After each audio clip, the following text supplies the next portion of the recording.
퇴직 후 개인 택시 성공할 줄 알았는데 뜻밖의 실패 원인 1. 서론 은퇴 후 새로운 출발이라는 기대감. 회사 그만두면 뭘 해야 하지? 이 질문은 50대 중반 이후 누구나 한 번쯤은 진지하게 고민해 봤을 거예요. 저 역시 그랬고 제 주변 친구들도 마찬가지였죠. 한창 일할 나이에는 은퇴가 먼 미래처럼 느껴지지만 막상 퇴직이 가까워지면 마음속에 불안과 걱정이 엄습합니다. 그래도 직장 생활하면서 스쳐 지나가던 기사나 지인 이야기를 보면 개인 택시 창업이 꽤 괜찮은 선택처럼 보일 때가 있어요. 아, 나도 택시 한 대 마련해서 마음 편히 운전하며 노후를 보내면 되겠구나. 시간은 내 마음대로 수입도 괜찮을 거고. 이런 막연한 기대를 갖게 되죠. 그런데 실제로 개인 택시를 시작했다가 1년 안에 접는 분들도 꽤 많다는 사실 알고 계셨나요? 한번 퇴직 후에 새로운 일을 시작하기란 쉬운 결정이 아닌데 왜 개인 택시에 도전하셨던 분들은 성공할 줄 알았는데 라는 말을 남기며 중도에 포기하게 되었을까요? 오늘은 은퇴 준비 또는 은퇴 후 삶의 관점에서 개인 택시에 대한 환상이 어떻게 깨지는지 그리고 그 배경에는 어떤 상황들이 숨어 있는지를 사례를 들어가며 이야기해 보려 합니다. 2. 정보성 에세이 뜻밖의 실패 원인은 어디서 비롯될까? 개인 택시가 처음부터 실패할 사업이라고 말하는 건 아닙니다. 분명 안정적인 수익을 올리는 기사분들도 많으니까요. 다만 예상치 못한 문제들 때문에 중도에 포기하게 되는 경우가 상당수라는 것이 포인트입니다. 가장 흔한 이유로는 초기 투자 비용과 운수시장 변동이 꼽힙니다. 개인 택시 면허를 얻기 위해 필요한 비용이 생각보다 크고 이에 대한 대출이나 퇴직금을 쏟아붓는 경우가 많죠. 한편 플랫폼 택시의 등장과 일반 택시 수요 자체의 감소도 문제입니다. 그래도 택시니까 하루에 몇십 건은 타겠지라고 생각하지만 막상 유류비나 차량 정비, 보험료 등을 고려하면 순수익이 기대 이하가 되어버리는 거예요. 또한 자유로운 생활을 기대했으나 실제로는 반대로 내 몸이 곧 회사가 되는 환경도 만만치 않아요. 택시 안이 업무 공간이고 운전자가 곧 자신의 상사이자 직원이 되는 셈이니 휴식을 취하면 곧바로 수익도 쉬어버리는 셈이죠. 하루 수입에 대한 부담감, 길어진 노동시간, 불규칙한 생활 패턴 등은 은퇴 후 삶의 질을 떨어뜨리는 원인이 되곤 합니다. 여기에 더해 고령 운전에 대한 피로와 스트레스도 빼놓을 수 없어요. 5060대라면 아직 젊다 생각할 수도 있지만 하루 10시간 이상 운전대를 잡다 보면 허리나 무릎, 목 등 신체 곳곳에 무리가 옵니다. 또 밤낮을 가리지 않고 손님을 태워야 하기 때문에 수면 패턴까지 엉켜버리면 건강이 급격히 나빠지기도 해요. 물론 개인 택시 자체가 나쁜 선택이라는 이야기가 아닙니다. 다만 막연한 낙관이나 주변에 잘 된다더라는 이야기만 믿고 뛰어드는 것은 위험하다는 거죠. 자, 그럼 실제로 어떤 분들이 어떻게 실패를 겪었는지 3가지 사례를 들어 좀 더 구체적으로 살펴보겠습니다. 3. 사례 1 희망차게 시작했지만 뜻밖의 지출 폭탄. 김 선배 이야기를 해볼게요. 30년간 은행에 근무했고 58세에 명예퇴직을 하셨습니다. 퇴직금을 받아 들고 신중하게 고민하던 끝에 평소에 내가 운전을 좋아하니 택시를 하면 일도 재밌게 하고 사람도 만나면서 즐겁게 살지 않을까 싶어서 개인 택시 면허를 샀어요. 처음에는 월 몇백만 원은 벌겠지라고 기대했습니다. 게다가 어느 정도 여유 있는 자금도 있었기에 차도 적당한 중형차를 새로 뽑고 인테리어나 내비게이션 장비도 최신형으로 맞췄죠. 시작할 때는 오히려 설렘이 컸어요. 그런데 막상 운행을 시작해보니 기대와 현실의 간극이 너무 컸습니다. 첫째로 예상치 못한 유지비가 엄청났습니다. 차량 할부금, 보험료, 각종 세금과 유류비가 한꺼번에 들어가니 월 고정 비용이 쑥쑥 올라갔어요. 둘째, 휴식을 제대로 챙기지 못해서 몸이 버텨주질 않았습니다. 꾸준히 운행하지 않으면 수익이 보장되지 않는 구조라 마음 편히 쉬기도 어려웠어요. 1달, 2달 지나니 허리 통증과 무릎 통증이 와서 병원비까지 더해졌죠. 결국 몇 달 지나지 않아 수입보다 지출이 많아지는 바람에 이러다가는 퇴직금도 다 날리겠다 싶어 1년쯤 되던 시기에 택시를 처분하고 말았습니다. 김 선배는 나중에야 내가 택시에 대해 너무 몰랐구나. 설렁설렁하면 돈이 굴러 들어오는 일인 줄 알았는데 이게 보통 힘든 일이 아니더라라고 한탄했습니다. 4.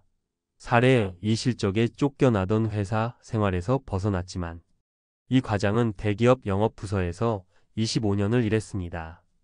실적 압박에 치이며 고달픈 회사 생활을 마치고 은퇴할 생각에 늘 가슴이 뛰었죠. 그리고 오랜 시간 사람을 상대해 왔으니 손님 태우며 재밌게 소통하는 택시가 딱이겠다 싶어서 57세에 조기 퇴직을 결정하고 개인 택시 면허를 구입했습니다. 그런데 막상 현장에 뛰어들자 또 다른 실적 압박이 기다리고 있었습니다. 매일매일 주행거리에 따라 수입이 달라지고 손님이 적은 날은 수입이 거의 없다시피 하다 보니 스트레스가 어마어마했죠. 회사 때는 그래도 고정급이 있었는데 이제는 하루 벌어서 바로 생활비가 나가니 마음이 편할 수가 없더라고 이야기하더군요. 이 과장은 택시 운행을 시작하고 첫 6개월 동안은 꽤 열심히 뛰었습니다. 새벽부터 심야까지 시간대도 골고루 커버해봤죠. 그런데 건강이 급격히 나빠지면서 병원에 입원하는 지경이 되고 나니 그때부터 하루하루 쉬는 게 무서워졌다고 합니다. 한두 달 쉬면 곧바로 생활비가 마이너스가 되는 현실 때문에 영업부서의 실적 압박보다 더 큰 압박감을 느끼게 된 거죠. 결국 1년 남짓하고 난 뒤에는 몸과 마음이 다 망가져서 더는 해볼 엄두가 안 난다며 손을 놓고 말았습니다. 5. 사례 3 그래도 이 정도 자영업은 괜찮다고 생각했는데 마지막으로 최 부장 사례입니다. 평생 사업 한번 안 해본 샐러리맨이었지만 퇴직 후에는 작은 카페나 식당을 해볼까 고민도 했대요. 그런데 식당 창업은 초기 비용이 많이 든다는 소문에 상대적으로 리스크가 적어 보이는 개인 택시를 선택했습니다. 차만 있으면 어디서든 일할 수 있고 본인이 운전만 하면 되니까 간단하다 생각했던 거죠. 하지만 최 부장이 간과했던 것은 승객을 끌어들이는 전략이나 노선 파악, 대기 장소, 선정 같은 게 생각보다 까다롭다는 사실이었어요. 특히 출퇴근 시간대에는 교통체증 때문에 더 많은 연료를 쓰고 심야 시간에는 안전 문제와 몸 상태가 걱정되니 부담이 커집니다. 내가 택시 운전을 왜 이렇게까지 힘들게 하고 있지? 라는 생각이 들기 시작하면서 소위 멘탈 관리가 안 되더라는 겁니다. 또한 주변 친척이나 친구들이 너 택시 한다며 근데 이거저거 수입은 괜찮아?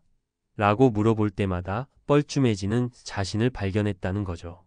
자영업보다는 쉽고 회사 일보다는 편하겠지 싶었던 게 사실은 전혀 아니었습니다. 스트레스와 부담감이 컸고 노후 생활을 풍족하게 할 만한 수익도 안정적으로 나지 않았어요. 결국 최 부장도 가족들과 상의 끝에 10개월 가까이 운행을 하다 개인 택시를 정리했습니다. 6. 마무리 은퇴 준비, 꼭 현장 검증 후 결정하자. 이처럼 개인 택시에 뛰어들었다가 1년도 안 되어 그만두는 사례가 적지 않습니다. 그렇다고 해서 모든 개인 택시가 실패로 가는 건 절대 아니에요. 분명 수십 년째 개인 택시로 안정적인 수익을 내며 행복하게 사는 분들도 많거든요.